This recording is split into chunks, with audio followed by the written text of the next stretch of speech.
el costumbrismo? El costumbrismo es ese movimiento literario que va a aparecer en Lima en el siglo XIX. Justamente aparece cuando el Perú ya se convierte en una república libre e independiente. Prácticamente el costumbrismo empieza en los primeros años de la República, en los primeros años de formación de la República como un país independiente. ¿Y qué es lo que busca este movimiento literario? Buscó retratar y corregir las maneras de comportarse de los ciudadanos de esa época. Nos presenta una especie de cuadros de costumbres. Mira, aquí te presento una pintura de Pancho Fierro, que pertenece al costumbrismo en Lima, y vamos a observar que en las pinturas de Pancho Fierro muestra un cuadro de costumbres. Aquí nos muestra la costumbre de esa época, que era tocar, bailar. Mira, fíjate en esta parte. Aquí también nos muestra la tapada limeña. Entonces son cuadros de costumbres que va a pintar el pintor Pancho Fierro. En la literatura se va a dar lo mismo. En lo que es el costumbrismo, nos va a mostrar esos famosos cuadros de costumbres, pero pintándolos con las palabras. Ahora, ¿cuáles fueron estas características del costumbrismo? Bueno, pues la literatura republicana se inicia con esa corriente, denominada así costumbrismo, y surge originalmente en España, o sea, con la forma de escribir del costumbrismo, ¿ya? Con la figura de Mariano José de Larra, que es un autor romántico, autor de artículos de costumbres. De aquí viene el nombre costumbrismo. Y esta forma de escribir de este señor José de Larra va a llegar aquí, ¿no? Vamos a ver un reflejo de ese arte español. El costumbrismo va a expresar lo que vivimos, va a expresar nuestro presente, va a expresar nuestro ambiente local, los usos y costumbres de esta época, de esta república naciente. Para que lo entiendas mejor, vamos a ver este resumen. ¿Cuáles son las características en sí del costumbrismo? La descripción de usos y costumbres, como vuelvo a recalcar, a través de los cuentitos que vamos a observar, de las narraciones, vamos a poder ver y conocer algunas costumbres propias de la época de la República. Se va a presentar lo limeño, o sea, todo eso se va a centrar mayormente en la capital. Va a tener un tono humorístico. Además, se consideraba la literatura de forma utilitaria. ¿Qué quiere decir concepción utilitaria? En esa época se creía que la literatura debía servir de vehículo para enseñar, para instruir. Es así que a través de esos famosos cuadros de costumbres, a partir también de lo que son las sátiras, los teatros, se buscaba representar una determinada actitud de la sociedad. ¿Para qué? Para que al ver reflejada esta actitud, hablemos del teatro, para que cuando vean reflejada esta actitud en las tablas, la gente pudiera ver lo que estaba pasando y pudiera concientizarse y cambiar su manera de actuar. Tenía una actitud moralizante justamente por eso, porque a través de las obras de estos escritores costumbristas, trataban ellos de que la gente entendiera, ¿no? ¿Qué es lo que estaba haciendo mal? Entonces, por eso se dice que tenía una actitud moralizante, criticaba a la sociedad. En esta literatura del costumbrismo se trabajó la comedia y los poemas satíricos, que son poemas de burla, y el famoso artículos de costumbres, que son una especie de relatos, así parecidos a los cuentos, donde se tienen protagonistas y los protagonistas nos van a relatar las costumbres de esa época. Veamos que el costumbrismo tiene dos vertientes, una vertiente denominada anticriollismo o pasadismo y otra vertiente denominada criollismo o colorismo. El anticriollismo o pasadismo regresa al colonialismo nobiliario. ¿Qué quiere decir? Que siente una añoranza hacia esa forma de vida, ¿no? Añora la vida cuando el Perú era colonia de España. ¿Y quiénes son los que añorarían esta forma de vida? Justamente los que pertenecían a la clase pudiente, a la clase alta, ¿no? Se muestra un desprecio por lo criollo y lo popular. Es así que en el anticriollismo se expresa un lenguaje castizo al estilo clásico. Su principal representante fue Felipe Pardo y Aliaga. Entonces, mira, él extraña esa época de la colonia, extraña la forma de vida, las costumbres de ese pasado, ¿ya? En cambio, el criollismo es lo opuesto, ¿ya? Se llama también colorismo. Representa a la República Democrática naciente, acepta el nuevo sistema que se ha formado en ese entonces, muestra gusto por lo popular y los cuadros típicos, matiza su arte con expresiones criollas, mientras que el anticriollismo tenía un lenguaje castizo, elevado, o sea, todavía como que respetando el estilo clásico. Aquí en el criollismo, su lenguaje va a ser matizado con palabras o frases del pueblo. Y su representante más notable es Manuel Asensio Segura, que aquí lo tenemos. Manuel Asensio Segura y por este lado Felipe Pardo y Aliaga. Entonces, mira, uno añora el pasado, el anticriollismo que añora el pasado, ¿no? La vida de ese pasado colonial. En cambio, el criollismo sí está contento con esa república naciente y siente gusto por lo que ve, por lo popular, por todo lo que por las costumbres que en ese entonces eh, estaban en auge, estaban teniendo, ¿no? Los peruanos de esa época. Conozcamos un poquito a Felipe Pardo y Aliaga. Es hijo de un oidor español, o sea, que quiere decir que su padre tenía pues un alto cargo, y de una dama aristocrática limeña. Entonces él pertenece a una familia pudiente. Estudió en España, en donde recibe una educación neoclásica, o sea, que es el neoclasicismo, es esa corriente que, que tiene la concepción de que la literatura debe servir como un vehículo de enseñanza, ¿ya? Regresa al Perú en el año de 1827 y se convierte en un animador cultural a través de su periódico.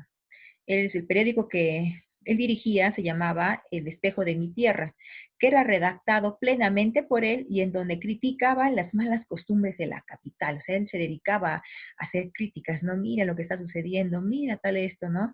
Bien, su obra estaba impregnada de racismo y clasismo. Recuerda que él pertenece a una familia adinerada, ¿no? Bien, tanto el afroperuano como el indígena son tratados con menosprecios en sus textos, ¿ya? La aristocracia tiene una supremacía moral sobre esclavos y sirvientes.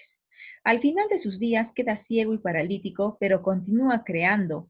¿Cómo así? Le dicta sus apuntes, todo lo que se le ocurría a su hija Paca. Finalmente fallece en el año de 1868.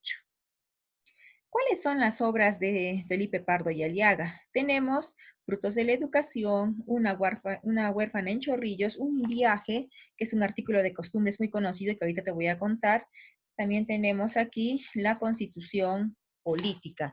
Entonces, fíjate, ¿no? Este aristocrático autor Felipe Pardo y Aliaga. Vamos a, les voy a mencionar también que en Frutos de la Educación, ya les voy a contar ahorita un viaje, pero les voy a mencionar que en Frutos de la Educación es una sátira de la deficiente formación de los criollos. Y básicamente en esta obra ridiculiza a un baile, a la zamacueca. A ver, vamos a hablar de su artículo de costumbre más conocido, que es un viaje. Mira, bueno, aparentemente para nosotros es un cuentito, ¿ya? Pero en sí es un artículo de costumbres.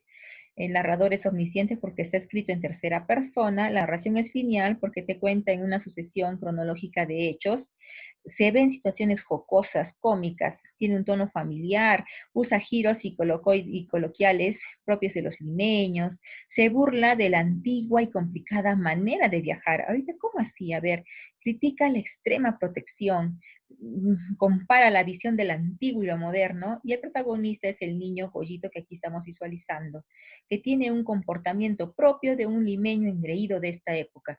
A ver, la historia o ese artículo de costumbres empieza de esta manera. El niño Goyito tiene 52 años, pero aún le siguen llamando así el niño Goyito, porque es un personaje con sentido, pertenece a la clase aristocrática.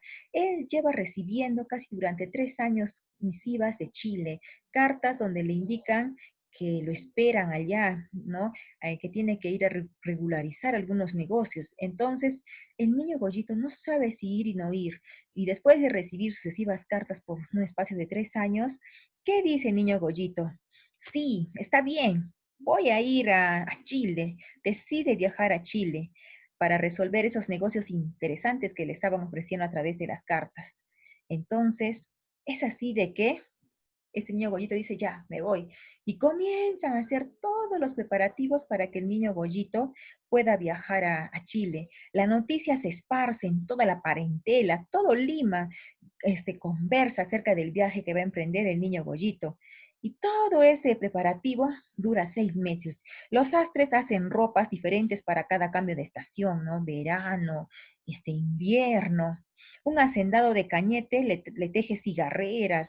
Los dulces que iba a llevar estaban a cargo de las madrecitas del monasterio. Entonces, de la madre Salomé, sobre todo, mira. Entonces, todos realizan los preparativos. Después surge una disyuntiva, el buque o el barco en el que va a viajar el niño Pollito, ¿es seguro o no es seguro? ¿Qué pasará? Entonces, para poder cerciorarse de que este barco era seguro, todavía contratan a un extranjero para que pueda observar, ¿no?, este barco y pueda dar fe de que sí, es seguro y puede viajar. Entonces, por fin, después de 6 meses, realiza este viaje. Entonces, aquí estamos observando cómo es de que el niño Goyito, mira, muestra aquí el engreimiento, ¿no?, de este niño, de este limeño engreído. Mira, 6 meses le tomó poder arreglar todos sus preparativos para poder viajar a Chile, ¿sí? Muy bien. El viaje del niño Goyito marcó un antes y un después en Lima. Muy bien. Así termina este artículo de costumbres. Ahora vamos a continuar con el siguiente autor. ¿Quién es el siguiente autor que vamos a estudiar? Es Manuel Asensio y Segura. ¿Quién fue Manuel Asensio y Segura? Ahora lo vamos a ver. Manuel Asensio Segura es nuestro representante del criollismo. Es un gran autor teatral. Se le considera incluso el padre del teatro peruano. Sus piezas de comedia son entretenidas y pensadas para el gran público. Este escritor peruano, nacido en Lima y fallecido también en Lima, era hijo de un militar español que luchó contra los independistas, o sea, contra los españoles, en la batalla de Ayacucho. Y también es hijo de una criolla, de una mujer, una criolla peruana. ¿Ya?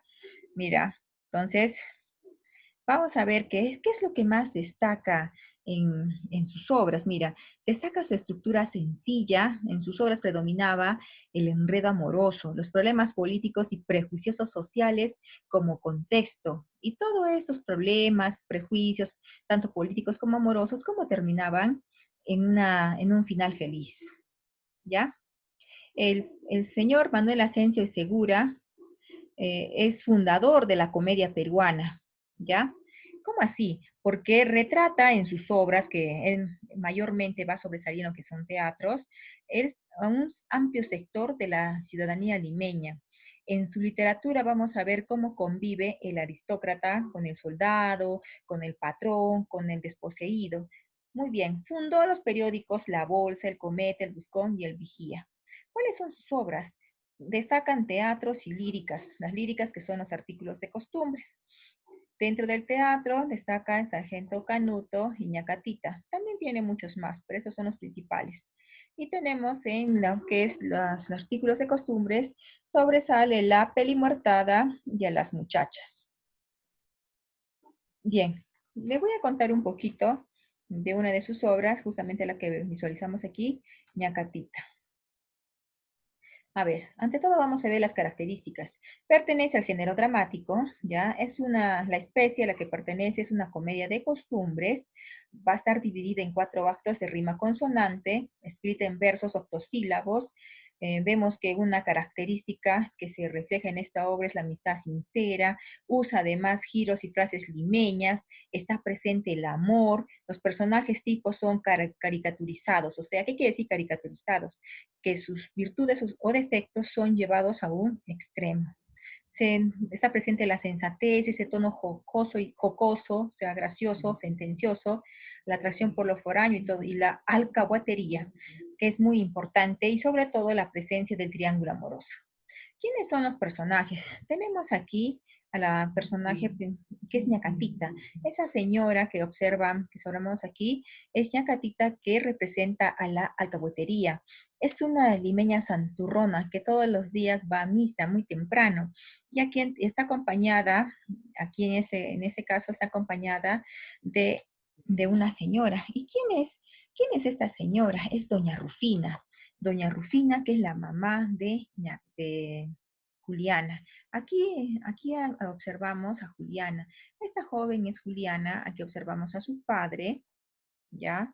El padre de Juliana, que es don Jesús, ¿ya? ¿Y qué sucede? La señora Rufina, por consejo de Ñacatita, quiere casar a su hija, mira, quiere que su hija se case con don Alejo, que según Ñacatita es un viejo adinerado, acaudalado. Entonces piensa doña Rufina que si su hija se casa con ese señor, va a ser muy feliz porque no le va a faltar dinero. Entonces, pero sin embargo, su hija, mira, es una joven todavía y el señor pues un viejotón. Entonces, pero en esa época pues los matrimonios eran arreglados. Sin embargo, el padre de doña Juliana no está de acuerdo con esto. Don Jesús no desea que su hija se case con una persona que no ama. Y él es consciente de que su hija, doña Juliana, está enamorada de un joven. El nombre del joven es Manuel, que aquí también lo podemos visualizar, ¿no? Manuel y Juliana se aman. Son ambos muy jóvenes, pero sin embargo, acá su madre no desea que su hija se case con este joven que no tiene dinero, ¿no? Que no tiene, según ella, un buen porvenir para ofrecerle a su hija. Y, y don Alejo pide ayuda a Ñacatita, ¿no? Entonces Ñacatita comienza a meter intrigas, le comienza a decir, mira lo que está haciendo tu hija, está saliendo con ese chico, y llena la cabeza de doña Rufina de miles de cosas. Finalmente comienzan las peleas entre los esposos. Doña Rufina se pelea con don Jesús por este hecho, ¿no? Don Jesús no quiere que su hija se case con don Alejo. En cambio, doña Rufina está empecinada que se casen con don Alejo. Y todas las cosas marchaban bien hasta que Jesús y Juliana deciden huir. Y de esto se entera Ñacatita. Entonces ella le cuenta lo que piensan hacer los enamorados. Y con eso peor, pues el padre de Juliana, también viendo la actitud que está tomando este joven, ya no le agrada ya. Y coincide con su esposa en que el mejor partido para su hija en realidad es don Alejo.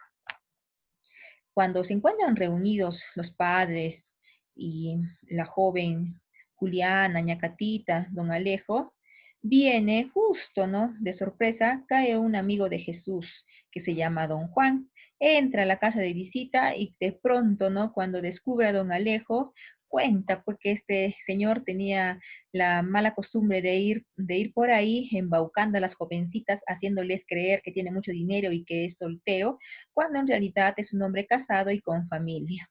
Solamente se aprovechaba de las jovencitas.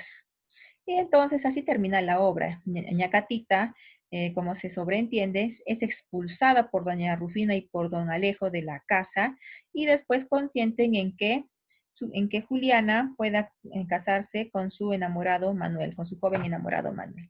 Y así termina esta obra. Esta obra tiene un mensaje. ¿Cuál es el mensaje que envía indirectamente? Envía un mensaje a las sociedades entonces, donde de alguna forma critica los matrimonios arreglados de esa época y también critica a la figura de la santurrona, de la beata, de la persona religiosa que todos los días va a misa, que no siempre se muestra que cumple con esto, ¿verdad? Entonces, y esto lo vemos en la persona de Ñacatita. Muy bien, jovencitos, espero que les haya gustado la clase de hoy. Eso es todo, ya nos vemos hasta la próxima clase.